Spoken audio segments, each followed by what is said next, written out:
শেখ পরিবারের সন্তানদের দেখলে প্রথম দেখায় মনে হয় এদের সবাই বিদেশি নাগরিক। পোশাক, চালচলন কিংবা আচরণে সব কিছুতেই যেন বিদেশি রং। অথচ বেগম খালেদা জিয়ার নাতনিদের দিকে তাকালে দেখা যায় তার উল্টো চিত্র। শালীনতা আর বাঙালিয়ানায় তাদের সঙ্গে মিশে আছে এই মাটির গন্ধ।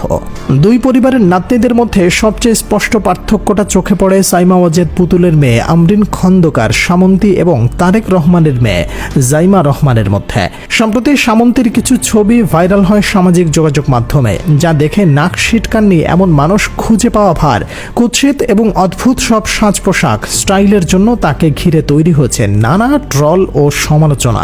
কেউ কেউ বলছেন তিনি নাকি ভারতের কেরালার এক খ্রিস্টান পরিবারের বউ হয়ে গেছেন, নামও নাকি বদলে এখন রেইন কদুভাত।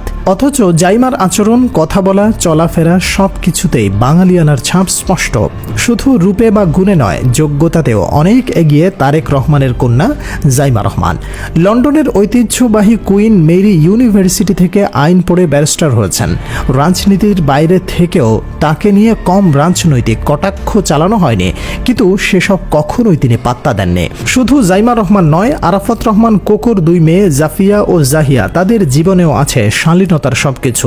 2015 সালে কোকো মারা গেলে বাবার মরদেহের সাথে দেশে আসেন, এরপর আবার ফিরে যান পড়াশোনার জন্য। বিদেশে পড়াশোনা করলেও তারা কখনোই দেশের মাটিকে ভুলে যাননি।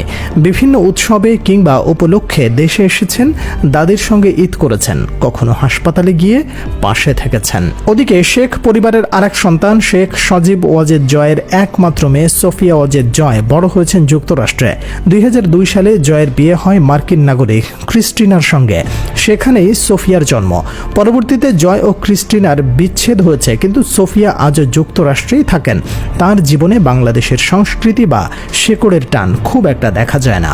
অন্যদিকে কোকোর স্ত্রী শর্মিলা রহমান এখন দুই মেয়েকে নিয়ে থাকছেন লন্ডনে। খালেদা জিয়ার বড় ছেলে তারেক রহমানের পরিবারও সেখানে বসবাস করছেন। এই দুই পরিবারই দেশের রাজনীতির শীর্ষে, কিন্তু পরবর্তী প্রজন্মের জীবনধারা বলছে ভিন্ন ভিন্ন গল্প। কারোর মধ্যে শেকড়ের টান রয়ে গেছে, কেউ আবার একেবারে বিদেশের আলো হাওয়াতেই গড়ে উঠেছে। তবে সবার জীবনের গল্পেই আছে আলো, আছে ছায়া, কেউ আলোচনায়, কেউ সমালোচনায়। তবুও এক একজন এক একভাবে তাদের পরিচয় বহন করে চলছে।